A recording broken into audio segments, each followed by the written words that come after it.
el capítol, que és un subcapítol, si vols, o el que sigui, de la formació, que és tot el tema de la formació ocupacional i contínua, sobretot de la formació contínua.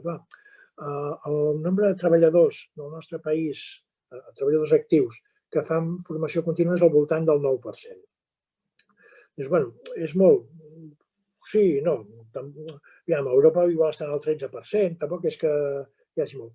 Però el problema és que aquest 9% es concentra en les grans i grandíssimes empreses.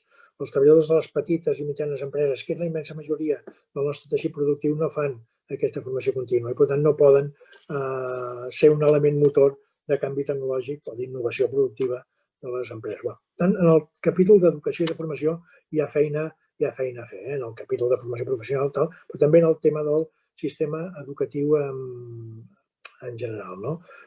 I aquí tornem on sempre, vull dir, hi haurà un problema de dotacions materials i de dotacions també humanes, el nombre de professors, i entendre, diguéssim, que en el centre educatiu no només hi ha docents, però també hi ha tot un seguit de treballadors que són fonamentals pel procés d'aprenentatge dels nanos, per la integració educativa, per la inclusió i tot això.